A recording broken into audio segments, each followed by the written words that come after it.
svi smo naravno ugroženi, ali najviše su ugroženi oni koji su najosjetljiviji, to su deca do 2,5 godine i stariji preko 65 godina, i to su ljudi koji imaju hronične bolesti, i to su ljudi koji su na bilo koji način im je narušen, znači, imunni sistem. Ovako je ocijenila i upozorila poznati lekar i infektolog iz Novog Pazara, doktorka Lejla Ćeranić, govoreći u subotu na tribini Zagađenje vazduha i vode u Novom Pazaru, problemi i potencijalna rješenja, održana u organizaciji Inicijative građana za zdrav Novi Pazar, a u saradnji sa organizacijom Ekostraža i Nacionalna ekološka asocijacija. Konstatirala je da je zagađen vazduh veliki problem u Novom Pazaru i zbog posljedica zagađenja imamo i srčane bolesti, angine, visoki krvni pritisak, bolesti reproduktivnog sistema, prevremenog porođaja, rođenja djece sa autizmom. Zagađen vazduh donosi i, kako ona zaključuje, jednu epidemiju karcinoma pluća. Kod zdravih ljudi čestice u vazduhu izazivaju iritaciju reproduktivnog sistema.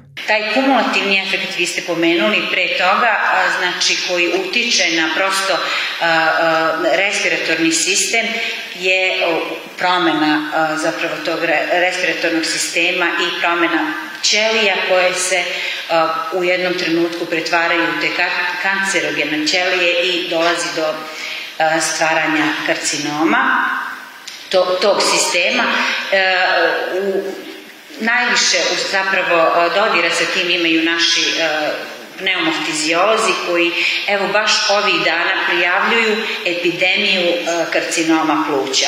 Znači, naše odeljenje pneumoftiziologije u Novom Pazaru je prepuno ljudi koji svakodnevno gube život zbog karcinoma respiratornog sistema. Prema njenim riječima, za zagađenje vazduha vezan je i kardiovaskularni sistem na koji, pored ostalih negativnih efekata, utiče i sastav vazduha koji udišemo, zato što kroz cirkulaciju svi sistemi u organizmu dolaze u dodir sa česticama iz tog vazduha. Dolazi zaista do promjene u krvnim sudovima, do pojave infarkta i angina i pojave visokog pritiska, isto pod dejstvom štetnog, odnosno zagađenog vazduha. Dodala je da štetan vazduh utiče na reproduktivno zdravlje i sve je više parova koji imaju problem pri dobijanju potomstva. Štetan vazduh također utiče i na reproduktivni sistem u smislu da slabi funkciju spermatozoida, zatim utiče na prevremeno rađanje dece, utiče na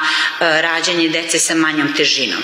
Zbog prisustva teških metala, olova i žive u vodi i vazduhu može doći do teških neurooštećenja kod djece posebno. Ukazala je i na moguće prisustvo virusa, bakterija i parazita u vodi i da mogu izazvati bolesti poput infekcija organa za varenje, žuticu, hepatitis. Postoje paraziti koji su otporni i na hemijsko i na mehaničko prečišćavanje vode, tako da su vrlo otporni i znači uvek moramo voditi računa o tome šta zapravo sadrži naša voda i šta zapravo ulazi u vodu koju mi koristimo. Prema posljednjim podacima predočenim na ovom skupu, Novi Pazar i dalje je u samom vrhu najzagađenijih gradova u Srbiji.